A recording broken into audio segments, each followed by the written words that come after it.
welcome back to another episode of World 1-1 Podcast. Choose your fighter! I am your host, Larry the Bearded Wonder.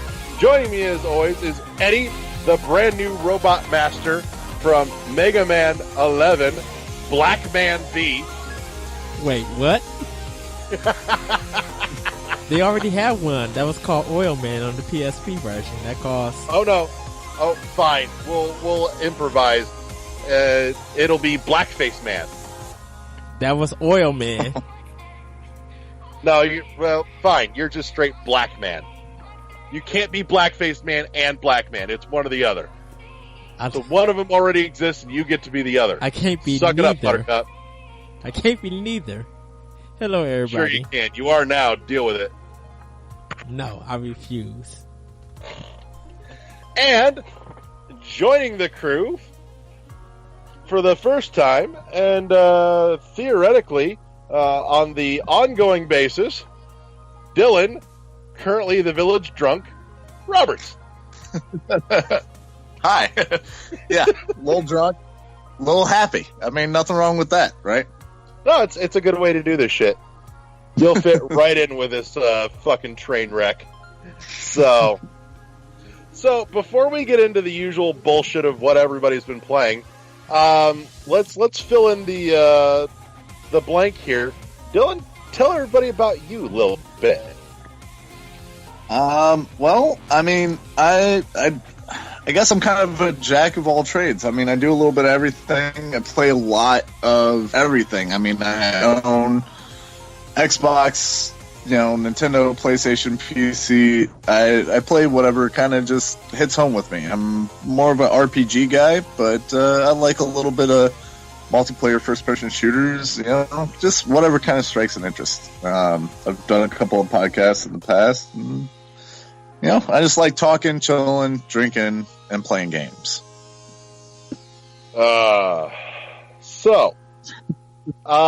Before we proceed with the usual what everybody's been playing, the obligatory call to action, as always. We are the premier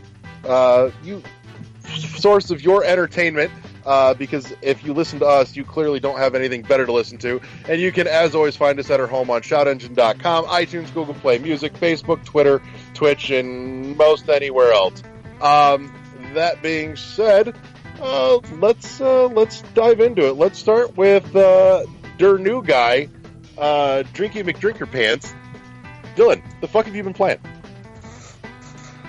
Oh man, well, me and the wife are playing through Horizon Zero Dawn. Again, we got the well, I've played through it. She hasn't, so we're playing through it together. The first time for her, second time for me with the DLC, so I haven't played the new DLC yet. And I've been playing a little bit of Hollow Knight, and actually I've just got back into WoW recently, which is oh no. Yeah. Everything is over. Cancel life. Yeah, it's been fun. I'm making sure to monitor it because it's it's WoW. Been playing that and a little bit of Halo 5 because it's been a while. So that's what I've been getting into. I did just beat Spider-Man about a week ago, which I have to say might be one of my favorite games of all time. Yeah? So, yeah, it's that good. What makes it the standout? Well, I don't want to be cliche and say that, like, you truly feel like Spider-Man, but it's true. You really do feel like Spider-Man for, like, a solid 12 hours of the game.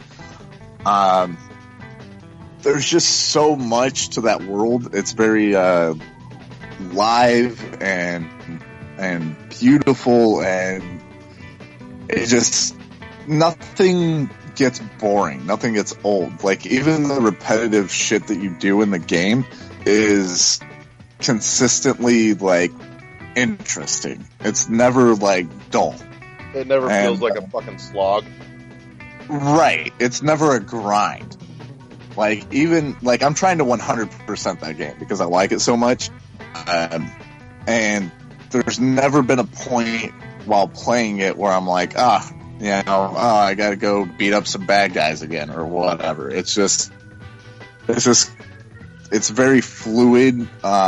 There's not like a lot of backtracking. It's just play the game, shit pops up, you can interact with it if you want to or not. It's chill, and I don't know. It's fan-fucking-tastic. 10 out of 10. Well, is it a good Spider-Man because Insomniac did it, or is it because the other Spider-Mans have been bad, and this one has made it probably playable in a sense? No, I would say that it's a little bit of both. So Insomniac did really great with Sunset Overdrive. I don't know if you guys are familiar with that game. I fucking love Sunset Overdrive.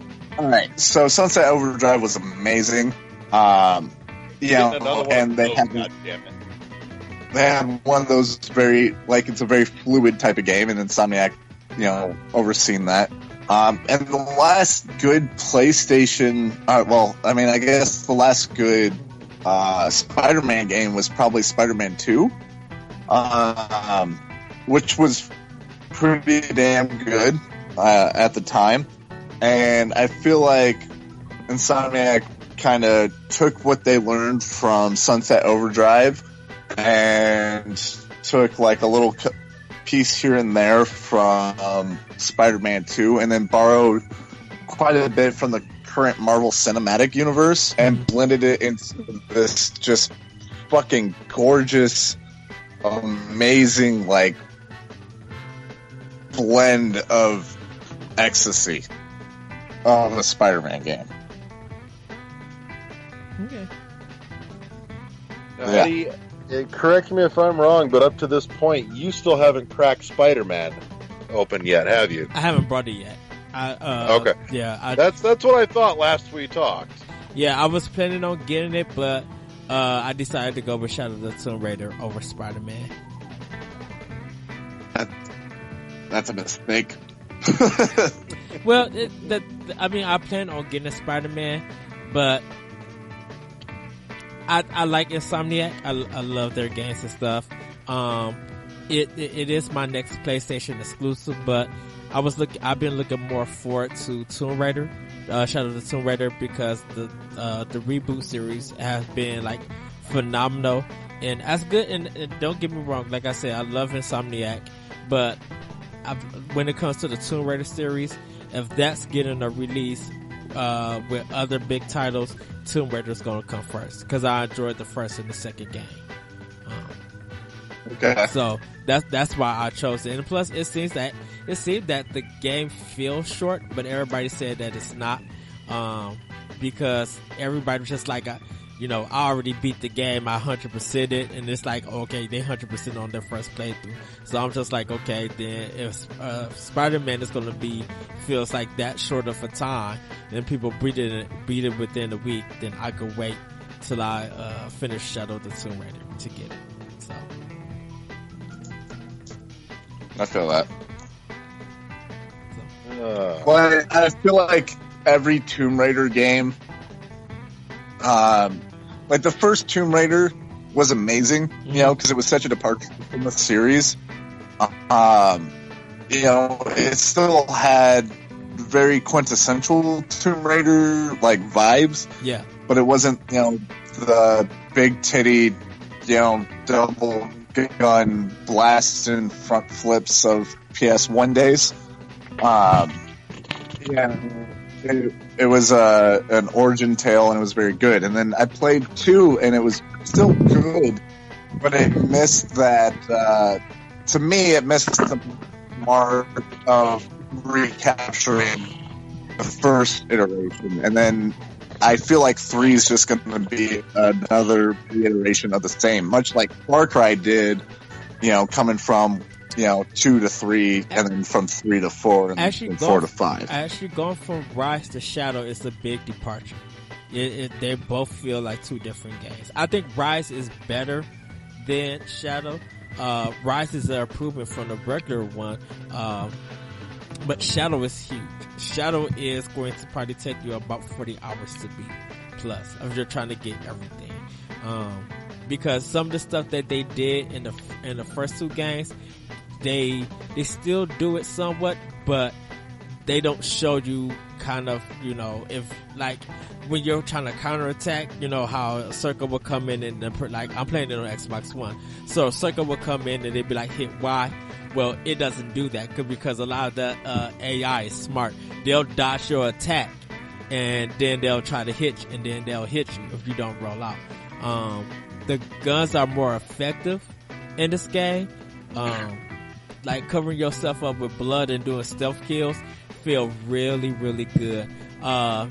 Placing the mines under enemies, a lot of the enemies will come and see them and then they'll blow up. So the AI is very smart in Shadow of the Tomb Raider. Well, I mean, but that doesn't sound, the AI sounds like it got smarter and you have more options to kill, but it sounds like, to me, anyway, that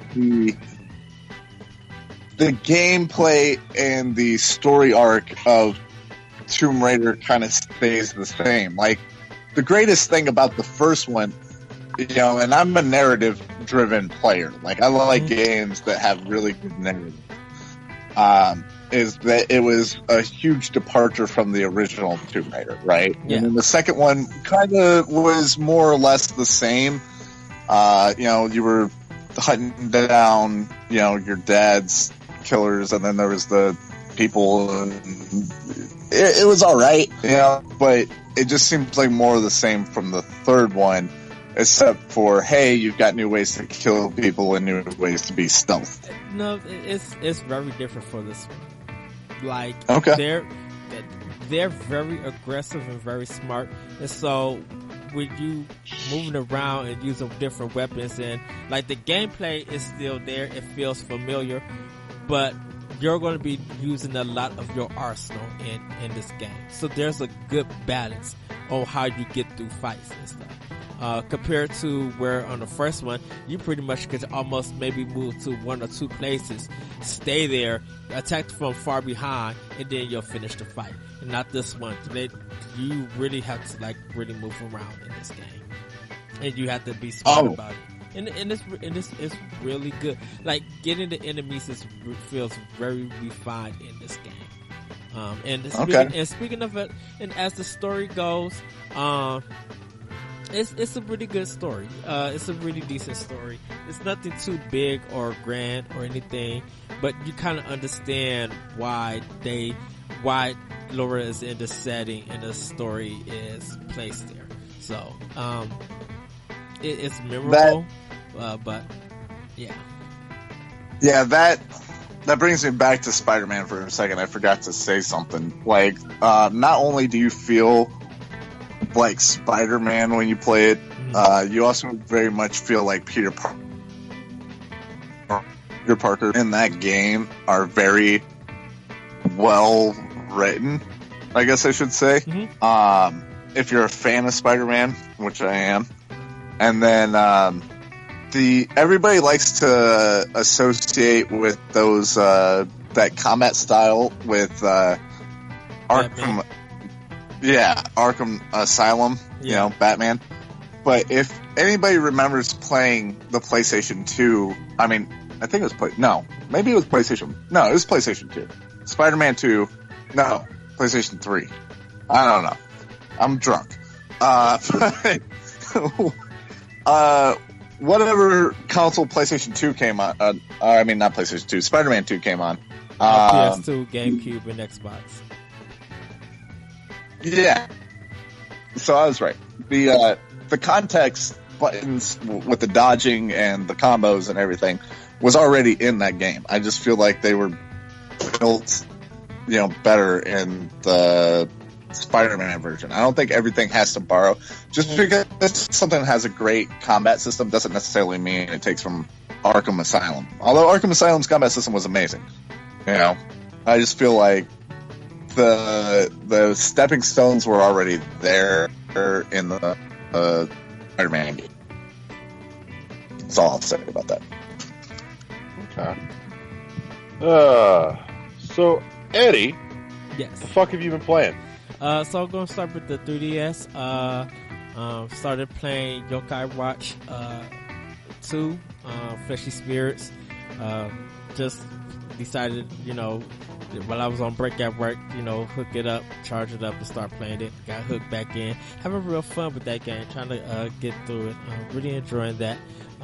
For Switch, played a little bit more Dead Cells. Played. Tell me you made it through the concierge. No, I didn't. I didn't play it for that. I didn't play it for that long. I was waiting on something, and then I played it like for 3 minutes, and then I shut it off. Cause I switched it. Cause then I started playing Planet Alpha, on Switch, and really enjoying that. Loving the beautiful environment in the back, and just playing a little bit of it piece by piece. I picked up Undertale, but haven't started it just yet. Because I want to get through Octopath Traveler and Xenoblade Chronicles 2 before I buy that DLC. You went digital on Undertale, correct? Yeah. Played Double Dragon on the NES online. Have fun with that. The same tricks on the NES still work on that system. Work on that game. That second level, making that enemy disappear and beating him with the bat, getting all the hearts, still works. It does look good, kind of in high def, like the up-res, getting the screen. It looks really good. It looks, clean and picture, perfect. I actually played it on handheld, so I'm gonna try it on my TV to see how it looks, but really enjoying that. Started up Bloodborne, me and my good friend Moose, we were playing a little bit of it. He was helping me out on that, my opinion about Bloodborne still hasn't changed yet. It still stays the same, that it's an okay game, but it's not the best. I agree. Bloodborne's fucking overrated. I mean, it's good for what it is, but I feel like it could have been better. Yeah. But mostly I've been playing a lot of Shadow of the Tomb Raider. But before I get into Shadow, because I spoke a little bit about that, played the Battlefield 5 beta. Really enjoying that combat system. The combat feels really, really good. And if I did the multiplayer beta, and I like where they're going at with it. If what they have in for this beta, for this multiplayer, for a single player, like the feel of it, it's gonna be a great Battlefield 5 game. Also did the Call of Duty Black Ops 4 beta, for Blackout. Truly fun. It is really fun, when you play with a lot of people and stuff. I'm still not getting it, but I quite enjoyed myself and laughing, getting guns and, working as a team. Really, really enjoyed that. I played a Forza Horizon 4 beta also, or demo.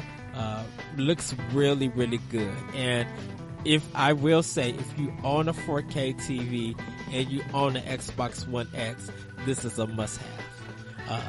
How you feel about the? Go ahead. What game? Forza Horizon 4. Okay. The demo's out. It looks beautiful. I'm like, what they showed at the E3 trailer is no joke. Definitely with the seasons changing and stuff, they kind of start you off showing you how each season looks when the game starts. So you'll get more of an idea as you continue playing the game. It looks really, really good. The rain effects, they put some production money into getting the rain effects just right, because it looks good on the screen. Seeing everything splash and move around, like, it is really beautiful. I still have issues with it, with something like the turning and things like that, but hopefully that would get better when I actually get the game and get further along. But it really did enjoy that. And like I said, playing Shadow of the Tomb Raider, I'm close to the end. Like, I think if I do I got one more mission to do, and then I'll end up beating the game. But I'm doing a lot of collecting, trying to get 100% of everything on the map. So I got like 2 or 3 areas 100% it, and I got to get to like 3 more areas, and then I'll go to the final mission and finish it. But really enjoying Shadow of the Tomb Raider. It definitely is in my nomination for Game of the Year, and I think that may be that might be my first console game that is console as in first party, third party. Indies, I have like I have like 3 games already nominated for indies for just like Game of the Year, but I think this game so right not here, console, but non AAA or AAA rather, as in non indie. Yeah. Sorry, wrong way around. Yeah, you're right. It's my first console game that's already in my nomination for it. God of War, I was going to have it in there, but I moved that to kind of like PlayStation Game of the Year like nomination until I played like Spider-Man. But other than that, Shadow's definitely in my Game of the Year nomination. And it's probably going to be Forza also. Battlefield 5 could be in it, but I got to get through that game before not before, but I'm trying to get Red Dead Redemption for a review, and then after that, I'll do Battlefield 5. Because I'm going to be getting into everything else is just like Nintendo Switch related in the coming weeks. So, but yeah, that's what I've been playing. Right on. Will, God, what have I been playing? My second playthrough of Hollow Knight came to a tragic and abrupt, I won't say end, but we will say extended pause, because I had to I had to ship my Switch out last Friday for some repair. It's minor, and I don't expect it to be anything insane, but it just means that it's not in my fucking hands to play with right now, and it makes me sad. But I did make a little more progress on that as we're playing through that for the NBC Video Game Book Club, of which Dylan here has kindly stepped forth with the rebirth of the group, or the revival, and generously put out an offer for a drawing for a free copy of Hollow Knight as we got things started for any of our members that didn't have a copy already, and put that up as a drawing for those people. And so, cheers to you, motherfucker, for being awesome. I appreciate that. So, Dylan is with us helping make it happen over on the NBC Video Game Book Club group. Which, if you're not a member, go fucking join, because we do cool shit. In any case, what else have I been playing? I dinked a little more with the, much like you, Eddie, with the NES Switch online stuff. What did I play with? I played a little bit of Mario 3 just because that's a go-to. I think that was really the big one that I played around with. That reminds me, Eddie, are you planning on getting the NES Joy-Cons? No, I'm not. No? Only reason is because I'll be buying a lot of games this holiday to play and get through, and to kind of like do reviews. So I'm going to pass up on the Joy-Cons, the Nintendo ones. I am trying to get the Smash Pro controller though.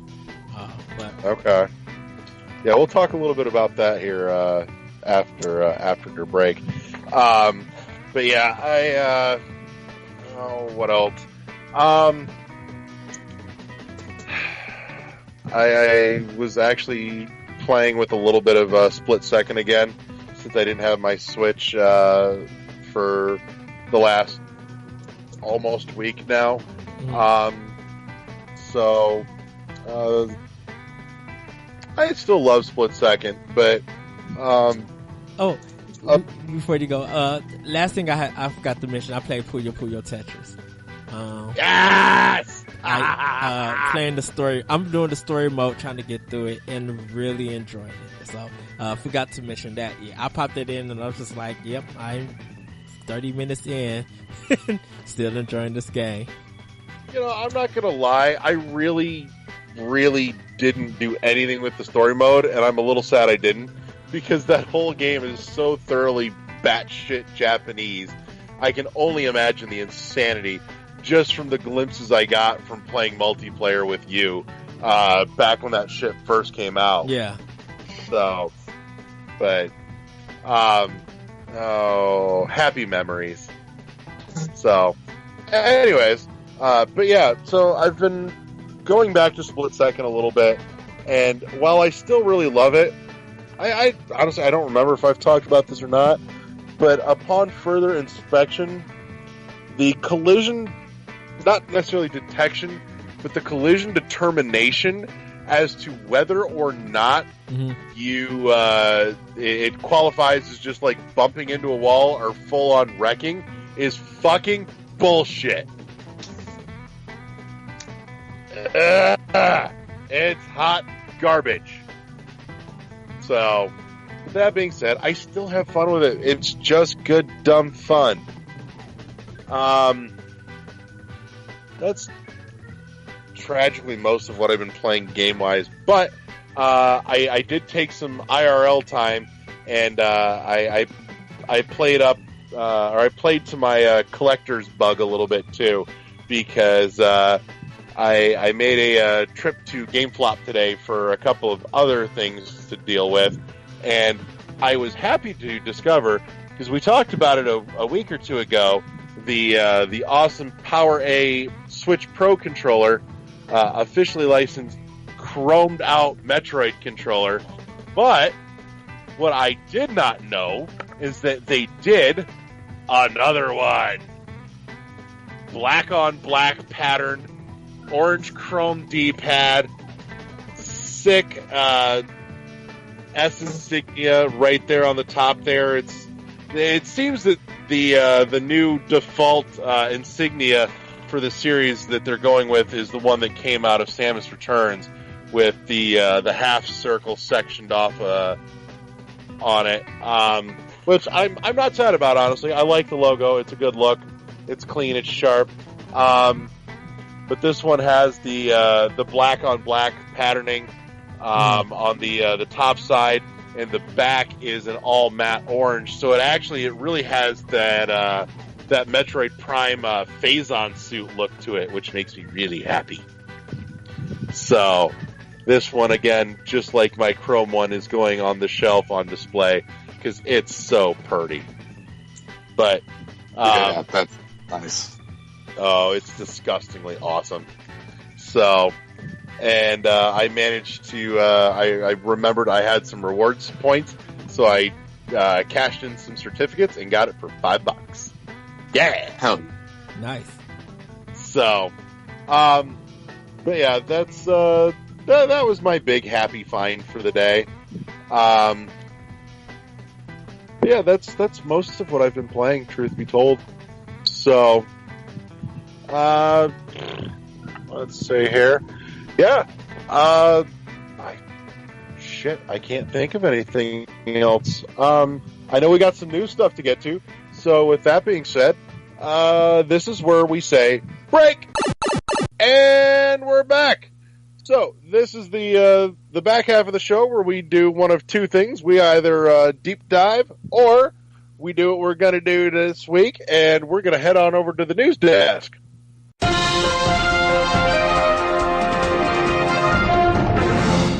So, recapping news stuff from the past week. The big story has been the announced impending closure of Telltale Games and the mass layoff.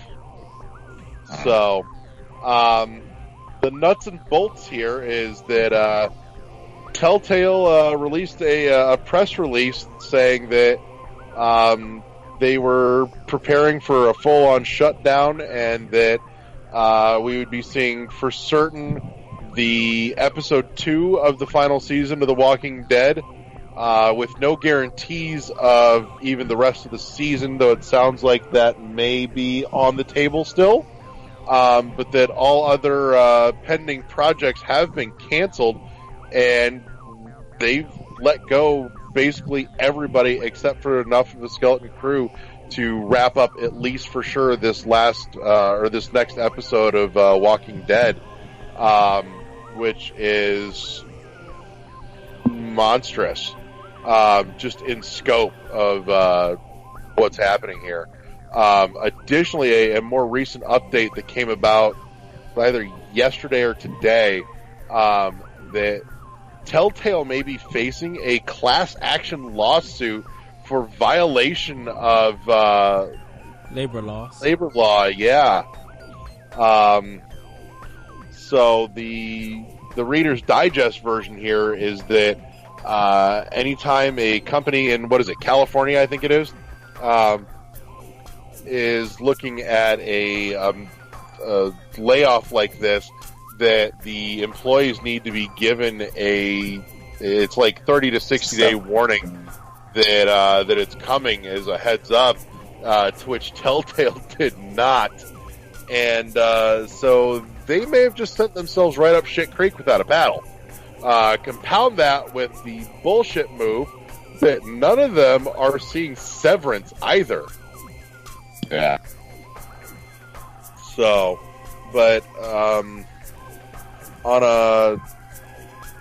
an analytical note here, frankly, I can't say I'm surprised that Telltale collapsed in on itself. Eddie, you and I have kind of talked about this in the past off and on, that, you know, they keep cranking out more stuff in terms of IPs, both licensed and original, but refuse to fucking fix their engine because they keep running everything off of the same engine that they started with, essentially, and it's got fucking problems. And what they should have been doing, at bare minimum, is at least fixing those problems as they went along, if not additionally innovating on their engine. But instead they just took the same formula and reskinned it with every licensed IP they could get their fucking hands on. Well, it depends on how you see what problems that you consider for their interest, because none of their games were broken. You know, everything kind of worked. You know, there wasn't. I love their games. Yeah, like none of their games, you know, froze on players.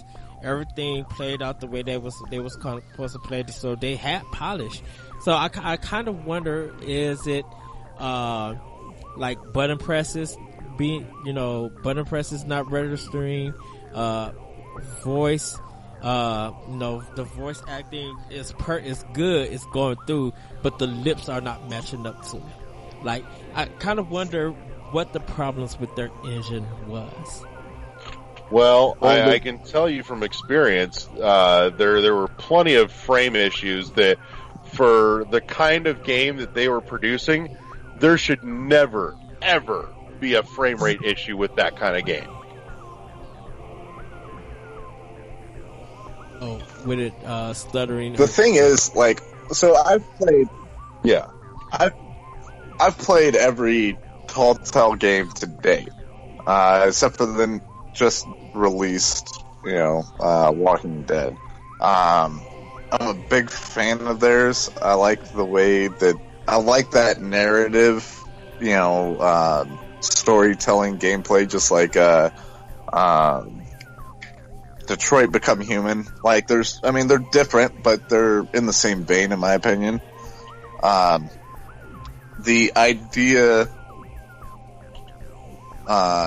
or the rumor is that the reason why they're running into money problems is because Lionhead Studios pulled out.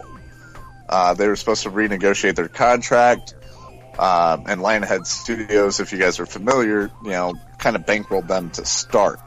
Mm-hmm. And they were supposed to come into like another $40 million with them, and Lionhead's just like, you know what, we don't really need you guys, we're going to get back to basics, and pull their money. And their last series wasn't doing too hot, and yeah, they just, like, while it was like a record year for their games, having that basically $40 million just boop, gone, kind of fucked them. Yeah.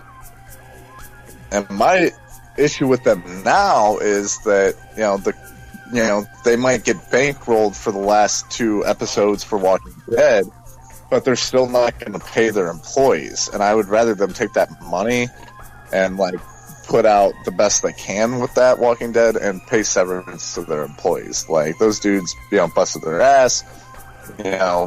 Maybe even if you don't have the money to do severance, like, contact other people in the industry, help them relocate. Right, exactly. Get them on board because, obviously they've got talent. You guys were a small team of 235, 250 people. It shouldn't be that hard to get those people into another job. If you were on the writing staff, you should be pretty well set because their writing was fucking spectacular.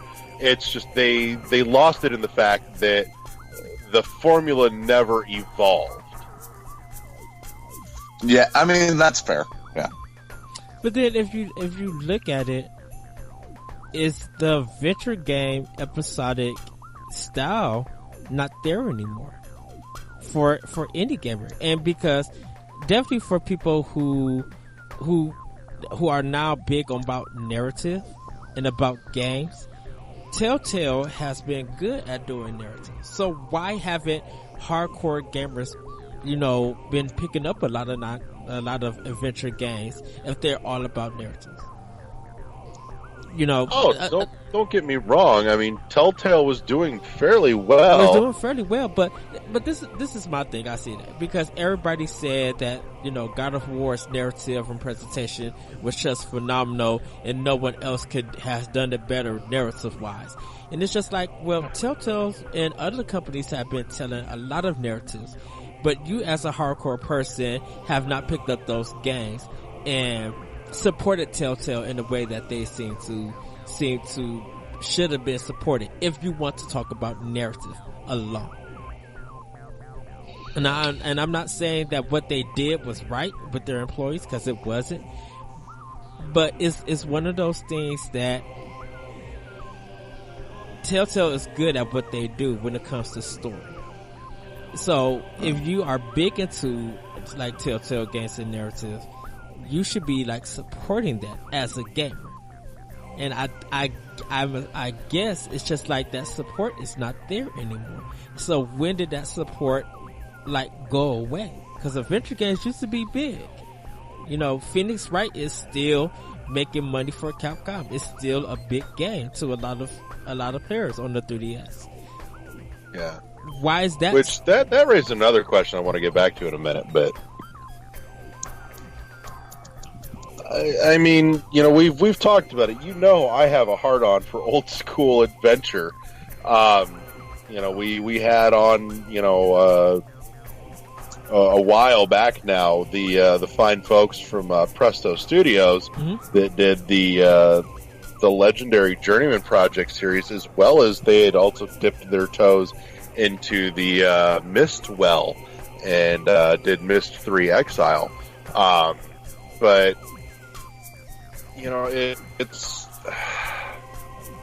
it's one of those things that I think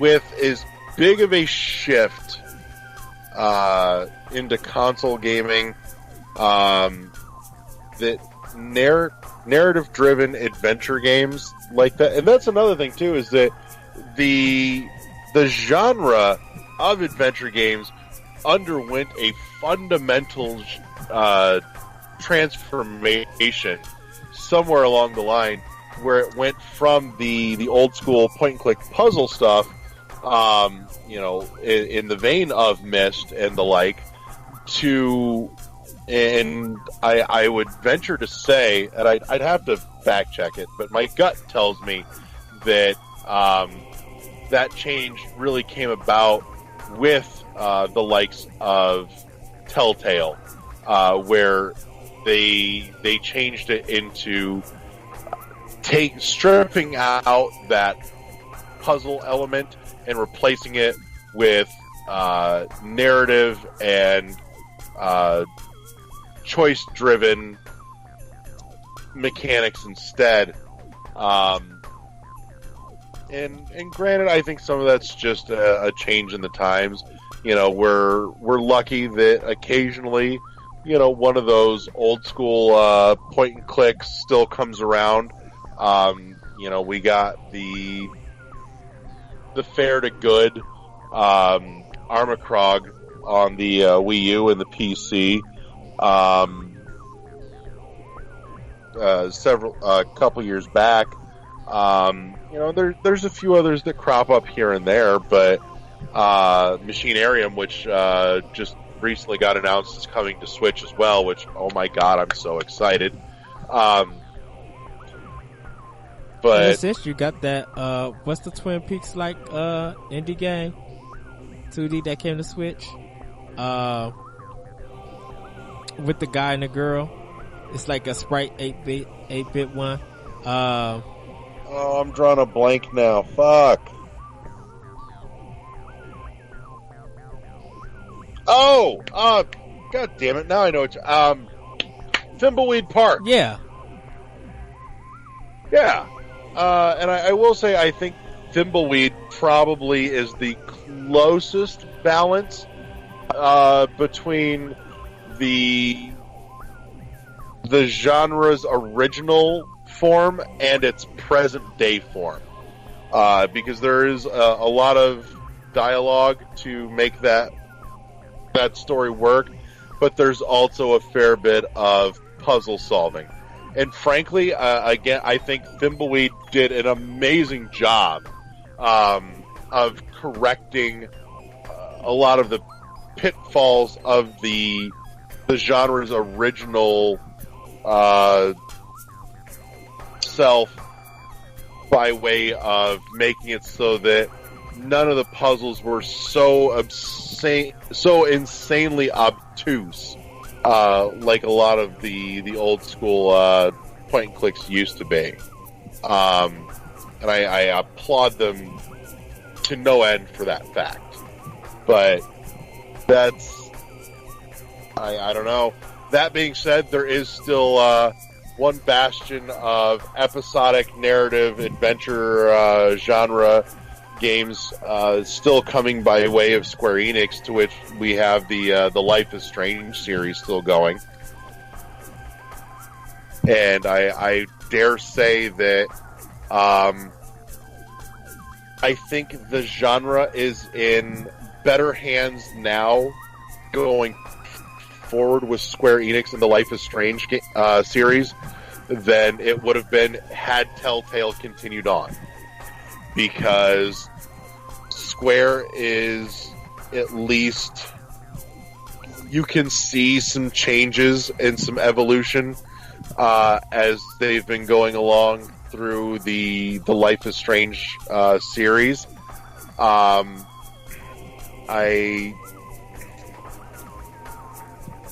I at this point, because, and I think it's just by the simple virtue of the fact that Square is so preoccupied with forever flooding the market with Final Fantasy everything, that I think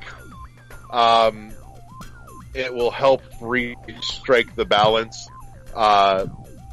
because it doesn't have its primary focus on that branch of its development house, to where it will come out as it should, but they won't flood the market the way Telltale did. Because every time you turned around, it was another, news story that Telltale is doing another series, or another IP, or another license, and it's like, alright, we get it. You, own everything now, and you are just going to, it turned into a factory. So, and I think that didn't do them any favors. Bare minimum. At worst, it certainly hurt the cause. Yeah, I think they should have completed a series at a time instead of rushing out the next thing and the next thing. Now, granted, every one of them that I played, I had a great time playing. But, none of them had quite the impact that the first one did.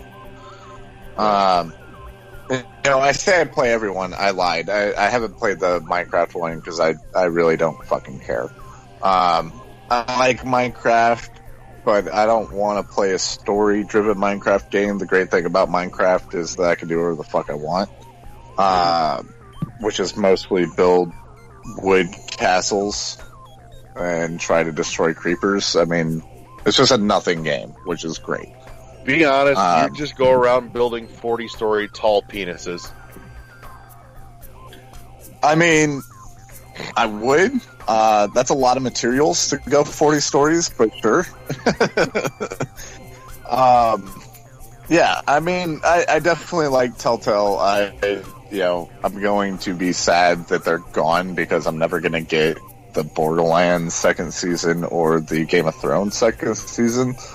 And that sucks because both of those games were fucking dope. The only one I'm sad about never seeing any more of, to be honest, is Wolf Among Us. Oh, man. Yeah. Wolf Among Us was great, too. I'm sad that I'm not going to be able to at least finish those series. They had a gift for narrative-driven games.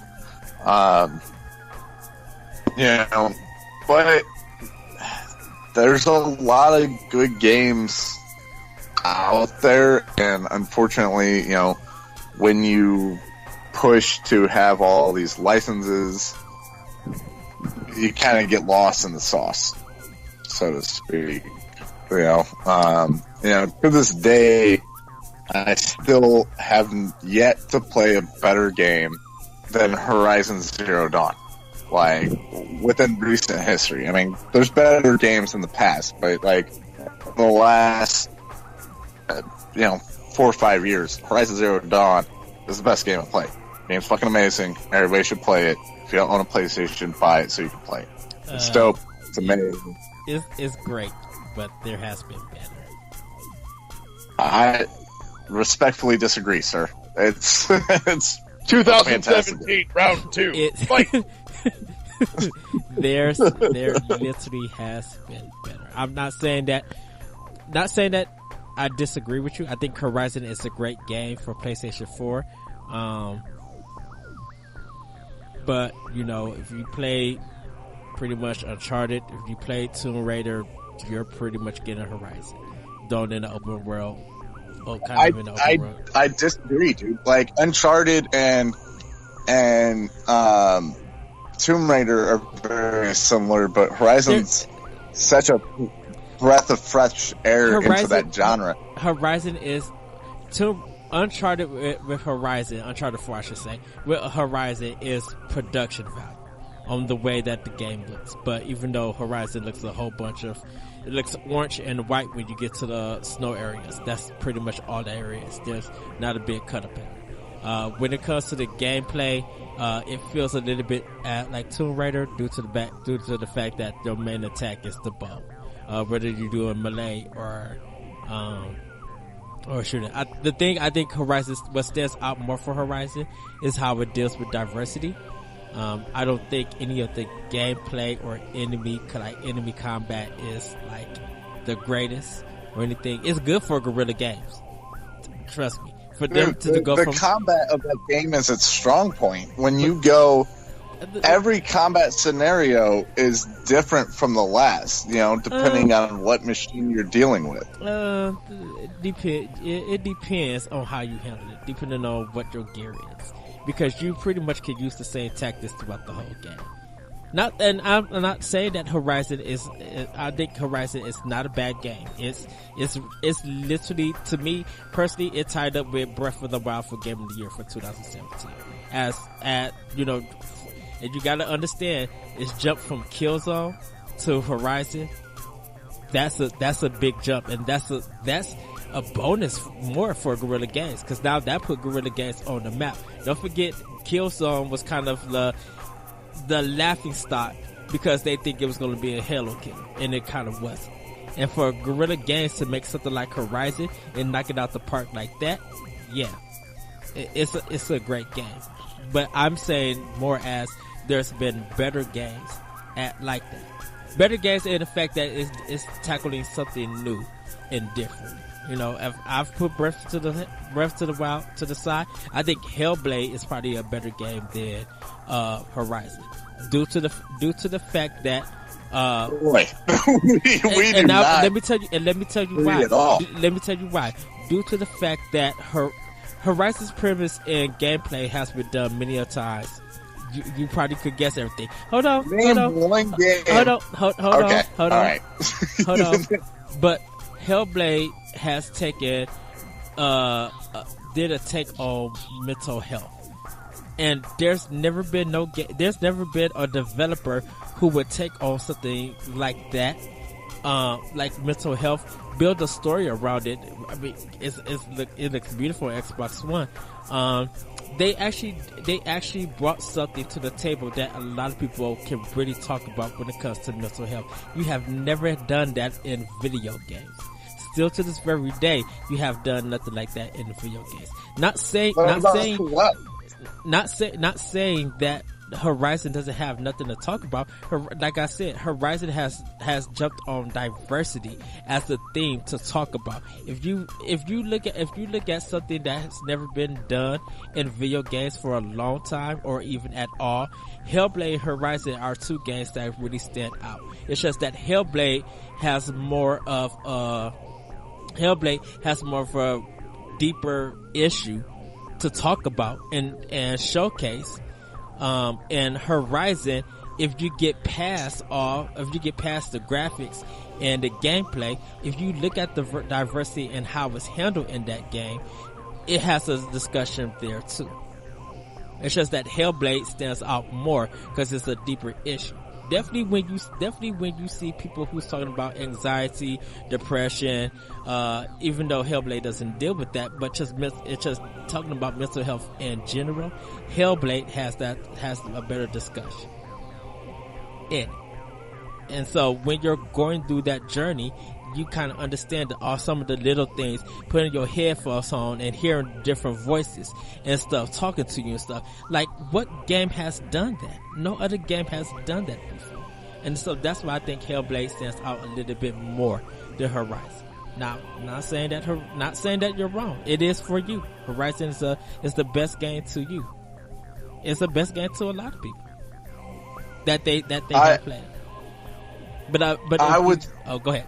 Go ahead. No, go ahead. I would say, there's Horizon to me,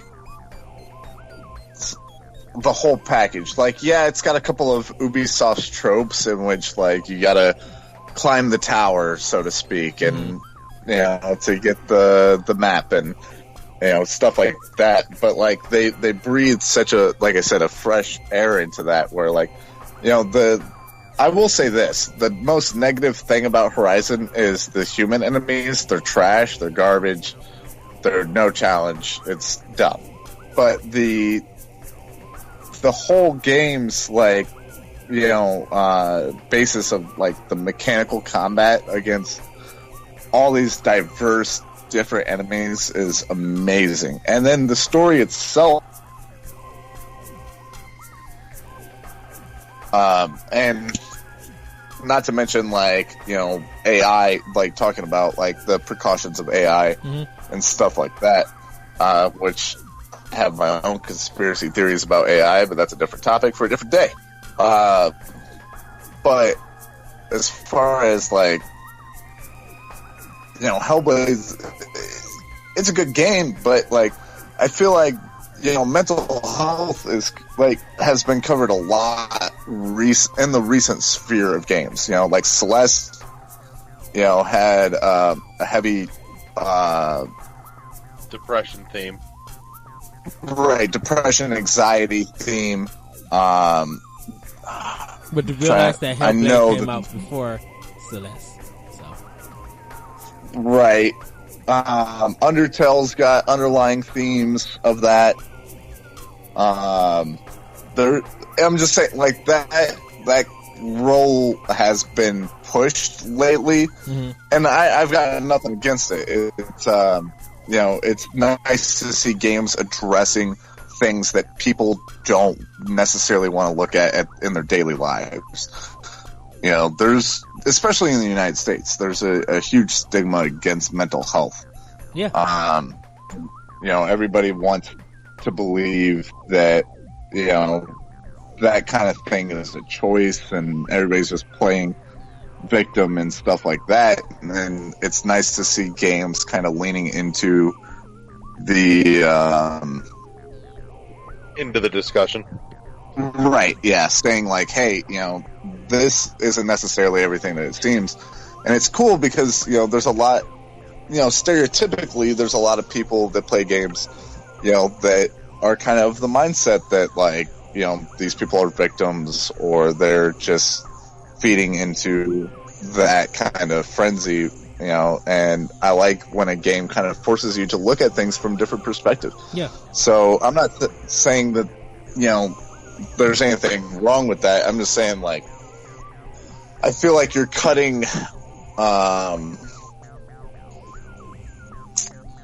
it's a little short in its gameplay, because honestly, graphics, while that game is graphically beautiful, is kind of the lowest thing on the totem pole for me as far as what that game does for me as a gamer. Well, when a lot of people say that, when a lot of people talk about, definitely when it comes to like PlayStation, Xbox One, talking about today's games, they want to talk about graphics and how beautiful it all looks and stuff. And between Hellblade and Horizon, they both have their own graphic style. They both look really good in what they do. Guerrilla is good with their art department. Ninja Theory is great with their art department. I just think that when you get past that, when you get past graphics and stuff, and talking and seeing what more you could talk about instead of the normal discussion about video games, I think Hellblade has more of a discussion because it deals with mental health over Horizon, dealing with dealing with the gameplay or some of the story elements that they come to, because I think you feel kind of more for the character in Hellblade than you do Aloy, even though you should feel more for Aloy, because when it comes to Aloy, she's dealing with discrimination. Yeah. And no one has really talked about that when it comes to Horizon Zero Dawn. No one has talked about when you encounter different AI characters in the game, there are all different races and sexual preferences and stuff like that. Like, no one talks about that stuff. There's other things that stand out from Horizon that just overshadow that. And so I think if you're going to talk about it, I feel like now in the days, if you're going to talk about something being the best and doing something kind of new, that's why I said Breath of the Wild. I'm kind of keeping out of this conversation. People tend to forget that when it comes to Horizon. When it comes to Hellblade, that's kind of the main thing, the mental health thing. So people can easily talk about that. Like, I would love to hear gamers talk about, when it comes to Horizon, how did discrimination in the game change your outview of this? How did her Aloy encountering and helping people, and your actions and answers that you said to in this game, how did that make you feel like your take on diversity? Like, I would love to hear more people talk about that, because Horizon does that as the best game. I would love to hear more people talk about that than just the graphics, what they did with the combat and all of that stuff. Like, there's other things that's in Horizon that stand out that people just ignore in a sense. So I'm not saying that you're wrong. Horizon is the best game to you. It's the best game to a lot of people. That's why I said, for me, it tied with Breath of the Wild for best game of the year. Yeah, I agree with that. So, I'm sorry. I haven't even beat Breath of the Wild. I haven't either, and I need to. Right. Look, blame that there was other games that came out from March and stuff. They're just like, I need to work on this. Sorry, we was talking about Telltale, but go ahead, Larry. Yeah, I think we verged way off. Right, I think we said all we could say about Telltale. Like, there's nothing much we could say about it. So, yeah. So you guys,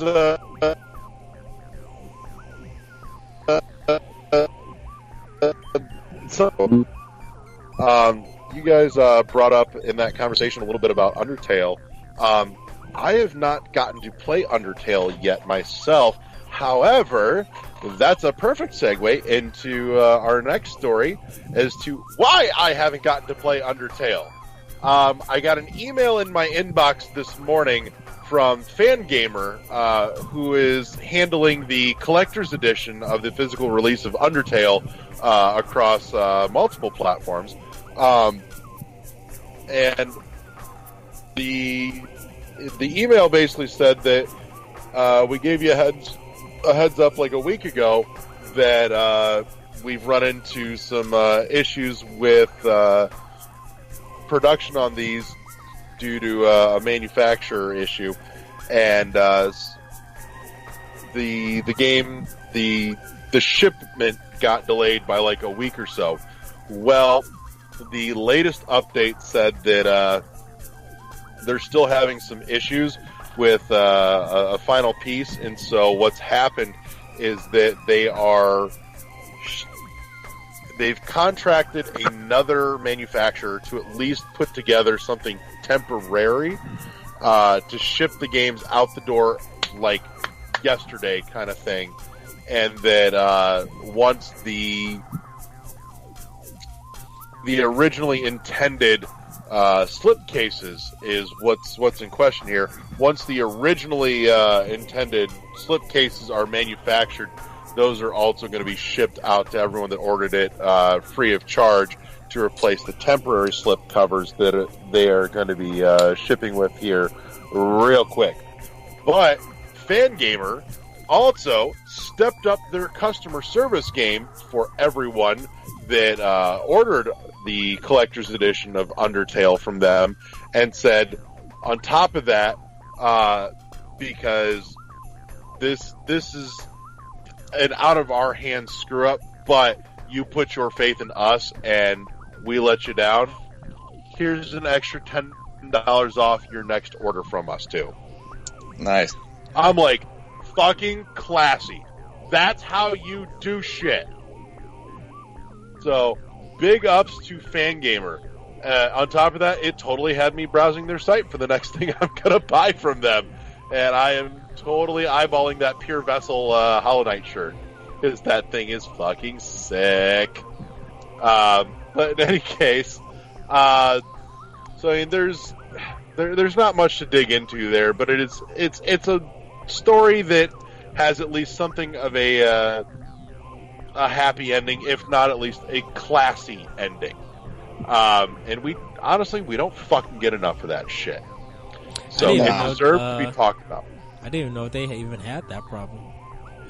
I know that. Yeah, it wasn't something they were talking about outside of emails to everybody that ordered. Oh, okay. I know that when it came to Switch, I'm like, okay, it's my time to buy this game. Yeah, and I'm in the same boat. Yeah, because I passed it up on PS3. I was happy it was getting a console release, but I was just like, I'll wait for it to come to Nintendo to play it. And look what happened. It came to Switch. So. Yep. Yeah, and once that got announced, I got my collector's edition ordered from Fangamer ASAP, because it's an awesome fucking package, which you can totally look forward to seeing a new the unboxing of when that gets into my hands, which should be here shortly, and we'll get that up on the YouTube channel as well. But in any case, so I just wanted to share that. So I mean, if anybody has any thoughts on that, let's throw them out there, and then we'll move on to the next thing. All right, works for me. Fuck it. Oh God, what was the next thing? There was the next thing. I swear there was the next thing. What was that? Fortnite. Yes! Cosplay. Thank you. So, All right. Hit Sony announced that they're going to allow Fortnite to have crossplay. It's going to be a beta test. It has already started, so if you guys own Fortnite on PlayStation 4, also you can check out NintendoLife.com. They'll show you how to connect your Epic account between N64, Switch, and PS4, so you guys can see that. But now Sony is allowing them to play across PC, iOS, Switch, Xbox One, and I think the Google one. They mentioned Google for some unknown reason, like smartphones and stuff. But I thought Epic didn't use Google's marketplace or anything. But you could do everybody for the first time. We'll see if it goes live, like they finalize it or anything. But everybody can play Fortnite now with PS4 players. Where this is going to lead to, Sony is still looking into what other third party games that could happen. A lot of people want Rocket League to happen. Yes, please. So that might be obvious. Definitely with Bethesda talking about their Elder Scrolls card game. Now it might actually come to PS4, and they might have crossplay there. But we should see what happens in the future for this. What I kind of fear though with this,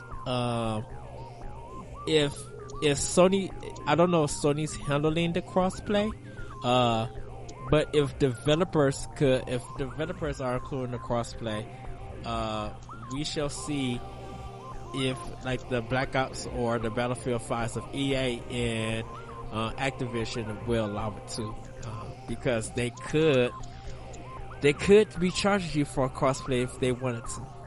If you want to play with Xbox One players or PC players, you have to buy the season. Of course, you have to buy the season pass, but crossplay is only connected to the season pass. They could charge you for it. So they could, and I will say that it stuns me that we have hit a point where, at least in this one particular feature, that Nintendo is not the one going kicking and screaming into the present. That it's fucking Sony that's the hold up. No shit. So, which I'm loving watching Sony have to backpedal on the. Well, it's just not possible. It just doesn't work with our network. Bullshit. I will say it also really makes me question here just how much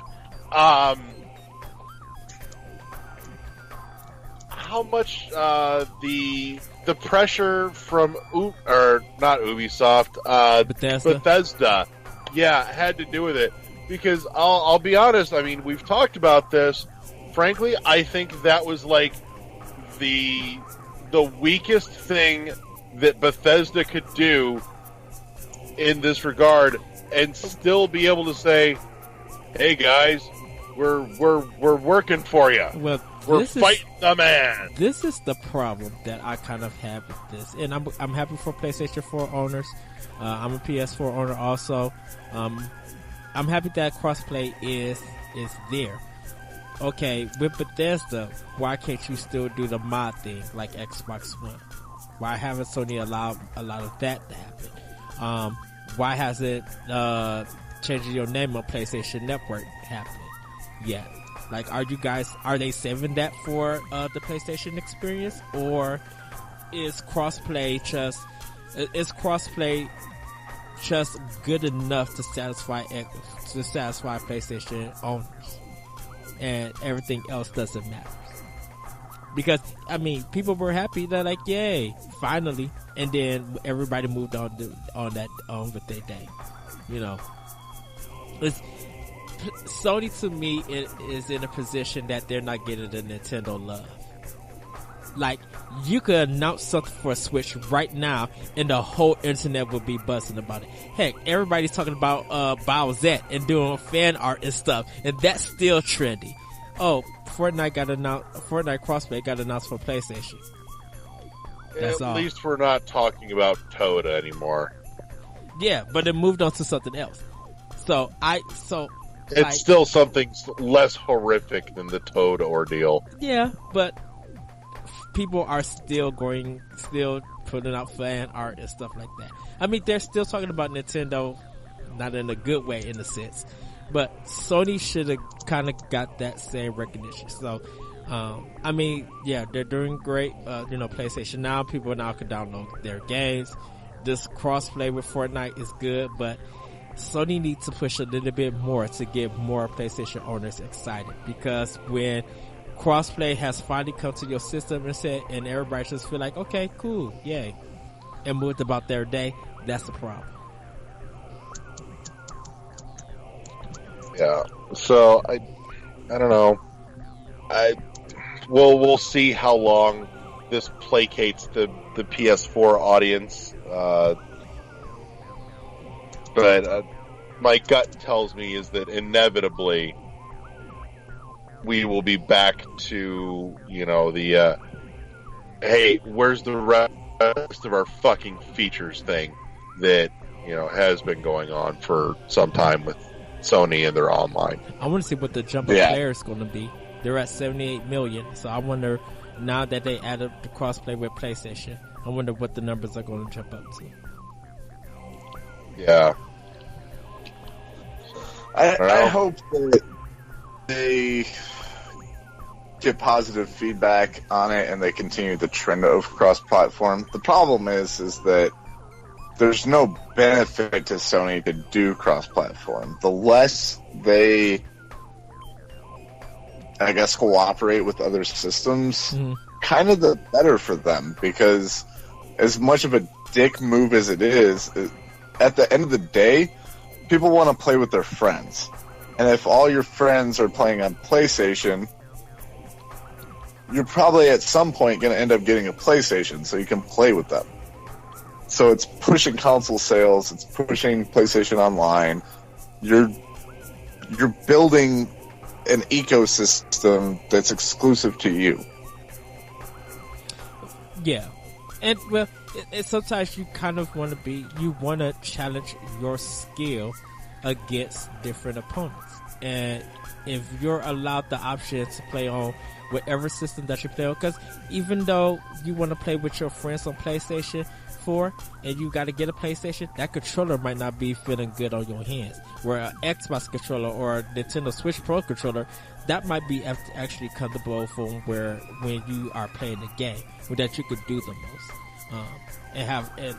And just feel comfortable with what you're playing. So it's not necessarily that you have to buy that system, but if you own Xbox One and that controller feel good, and if you're allowed to play against a PlayStation 4 gamer who likes their PlayStation 4 control, you'd be able to test whose skill is better and still have an enjoyable time. Yeah, just hopefully you're not playing against a PC player, because you're gonna get fucked. Oof, mouse and keyboard. Oh. Yeah. So. Yeah. I'm not gonna lie, I just don't have a whole lot to pipe in here, just because it's just not my platform. I'm simply not there. And on top of that, it's totally a game that I could give two fucks about. Yeah, I mean, Fortnite's trash. If I'm being I'm a PUBG guy. Like, if I had to choose, a battle royale game, I like the I realistic would put aspect. Fortnite over PUBG, but I still think the whole genre is garbage. I just like the realistic gameplay of PUBG over Fortnite. I don't like to build stuff. Like, I just want to shoot someone in the face and have them die, and that'd be that. I don't want to have to worry about, like, shields and fucking llamas and shit.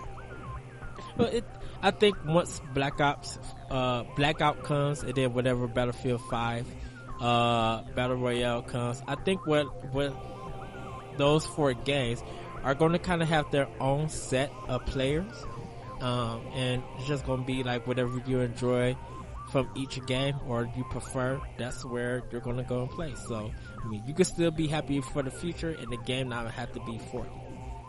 So, I mean, that's kind of where I'm at. I'm happy for the future of being there. Fortnite is fun. PUBG has some problems, but when you get into the group with friends, it's a fun game. Blackout is fun. So it just depends on in the future what you guys, what people think. Battle Royale is not such a big thing for me, due to the fact that I play just about too many games as it already is. But yeah.